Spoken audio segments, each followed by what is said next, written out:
This is Theory Time Book 7, Ear Training number 2, Part 1. We're going to divide this page into 2 videos. First, we'll address questions number 1 through 4 in Part 1, and then play the next video for Part 2, which will finish the page 5 through 7.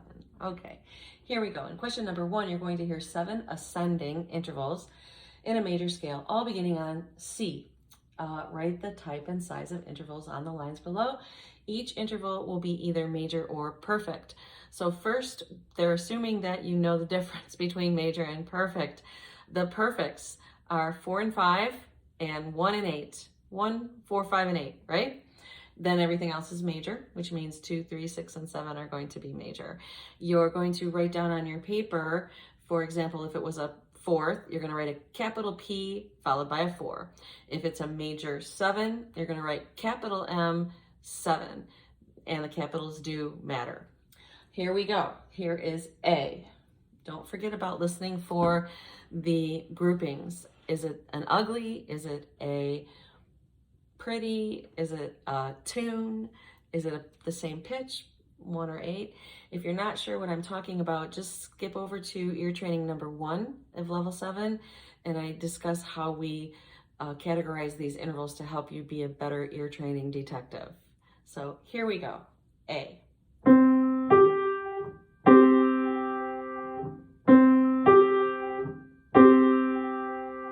And B.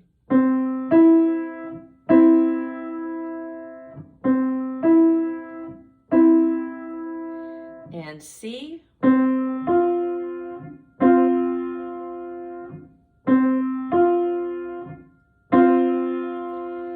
D.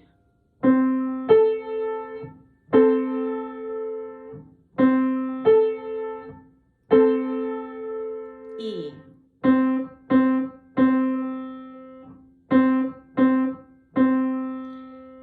F.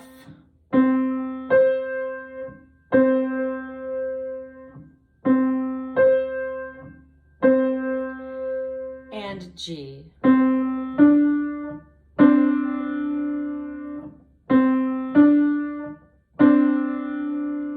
Okay, let's check our answers. For measure A, not an ugly. Hopefully you didn't think it was a pretty. There we go, it's a 5th. Perfect 5th. B, I played this. That would be a major 3rd. C,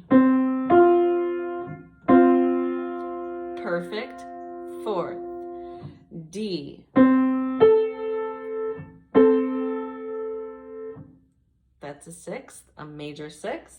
E, yeah, perfect 1, unison, right? F, that's an octave, perfect 8. And G, major 2nd. Okay, moving along in number 2, I'm going to play 7 triads in broken and block form, and you're supposed to decide if it's a major, a minor, an augmented, or a diminished chord. Remember that we use the first third to help us narrow it down to 2 possibilities, right? If it's a major 3rd to start, then the chords are either going to be a major triad or an augmented triad. If it's a minor 3rd to start, then your choices are going to be minor triad, the sad, kind of sad one, or diminished, the scary-ish one, right? So here we go. Here is A.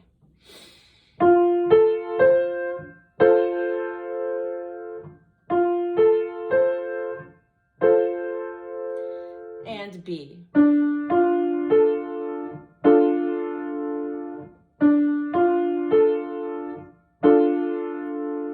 C.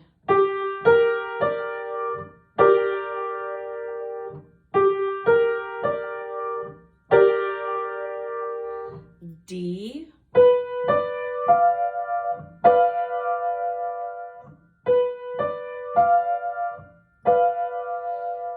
E.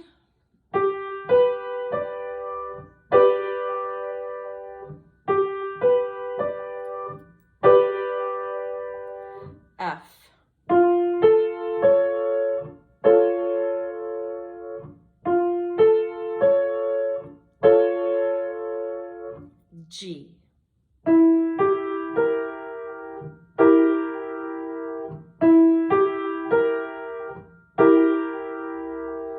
Okay, let's check our answers. Hopefully you did okay on those. A was, started simple, yeah? That would be major. You should write a capital M for major. B, minor, lowercase m. C, another minor. D, hear that? Diminished, lowercase d for that one. E, another major chord. F, augmented. Hear that? Capital A. And G.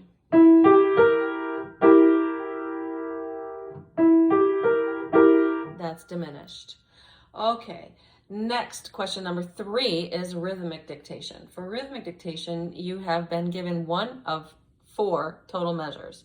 So you're responsible to write in the rhythms of the next 3 measures after that first measure that's given. There are no bar lines given, so go ahead and write in a couple of bar lines to help you divide the piece into measures. And then remember how we recommend that you do this as I play along. Follow along in the first measure with your pencil. As soon as we get to measure number 2, every time I play a note, you just draw the stem like a tally mark. 1, 2. If I played 4 quarter notes in the second measure, you would have 4 lines. Don't worry about the note heads. You can go back and add those in later. The other piece of advice is when I go to the next measure, you hear me say 1, I'm in a new measure, then you need to come with me. Don't get bogged down in measure number 2. Even if you're completely lost and missed it totally, just don't worry about it. You'll get multiple hearings of the example. Move ahead with me to measure number 3, and then move ahead with me to measure number 4. Often there's at least one easy measure in the grouping, and so you don't want to get stuck and then not even hear the entire example. So here we go. Starting with the very first measure, use your pencil, follow along. 1, 2, 3, 4. 1, 2, 3, 4. 1, 2, 3, 4. 1, 2, 3, 4. How'd it go? Did you hear every measure? I hope you did. Hopefully you have tally marks in every single measure. Let's go back and see if you can add some details to your tally marks. Starting with measure number 1 again. 1, 2, 3, 4. 1, 2, 3, 4. 1, 2, 3, 4. 1, 2, 3, 4. Okay, hopefully you got more details. If you need to hear it again, please pause the video now and rewind, listen as many times as you need. And if you just need time to finish filling it in, just hit pause for a second. At this point, I am going to go ahead and give you the answers. So measure 1 was 1, 2, 3, 4 given, right? Here's measure 2. 1, 2, 3, 4. Okay, 3, 4, half note, all right? And then the first 2 beats were 1 and 2 and. So 4 eighth notes altogether. 2 eighth notes on beat 1, 2 eighth notes on beat 2. You can beam them in groups of 2s or beam them in groups of 4. Either is correct. Moving on to measure number 3, that went 1, 2, 3, 4. Okay, so 1, quarter note, 2, 3, half note, 4, 2 eighth notes. That was kind of an easy measure too. All right, the 4th and final measure was 1, 2, 3, 4. There's no half note. I hope you didn't draw a half note. So, first of all, let's look at beats 3 and 4. It went 3, 4. What are those? quarter notes, yeah? So what is that first thing?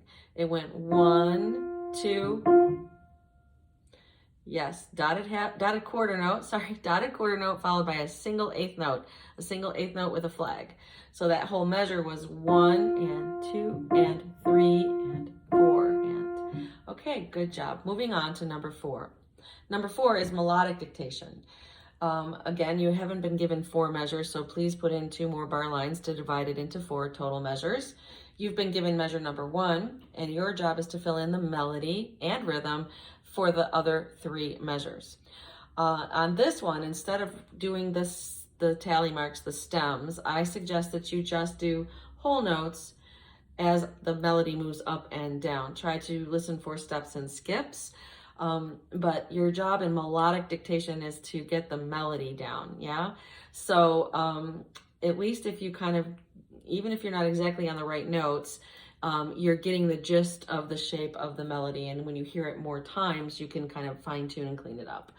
So here we go. I'll go nice and slow, starting with measure number 1. Follow along with your pencil again. 1, 2, 3, 1, 2, 3, 1, 2, 3, 1, 2, 3. Okay, how'd you do? It's a lot, I know. I'm going to play it again. Use your ear to try to listen for steps and skips. And here we go. 1, 2, 3, 1, 2, 3, 1, 2, 3, 1, 2, 3. Another big hint is that they always end on the tonic. So whatever key you're in this case, E flat, that's going to be your last note. And sometimes you can go backwards. If you know the last note is E flat, what happened? What came before to get there? Okay, if you need multiple hearings, please pause and rewind right now. I am going to go ahead and give you the answers now. So measure 1, let's figure out what the first note is in measure 2, okay? Measure 1 started on the E flat, and it went E flat to G to, yes, that is just a step down, right?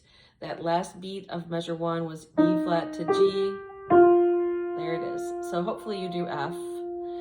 And then that measure 2 went F, and then it went here, and then it went here. So those are just steps. So it's just F, G, A flat. Now getting from measure 2 to measure 3 is a given because the last note of measure 2 was A flat. The first note of measure 3, yes, the same pitch. So you've got your starting note easy there. Now let's listen to that melody. Okay, so we know we have A flat. It went A flat. Sometimes if you shape with your hand too, that helps. Visuals are very helpful in many situations. So in A flat, it's just a step, yeah? So B flat, don't worry about the flats, it's in the key signature, just write the notes, right? The pitches. A flat, B flat, A flat, G, F. That was all steps, but then this one, there's that A flat again. Can you hear it? That measure starts on A flat, there's A flat, and there's A flat again. So that last part was a skip. So measure 3 should be A flat, B flat, A flat, G, F, A flat. Those are all eighth notes, right? And then from the A flat in that third measure, going into measure 4, it's just a step, so you should be on the G, F, E flat. Those are just quarter notes. And that was what I was talking about a little bit, where I said sometimes you have to work your way backwards. You know the last note's going to be E flat, and you're hearing this, and you know the last note in measure 3 was A flat, so yeah, it's going to be G and F and then E flat. Okay, good job. Please do the next video for the rest of this page.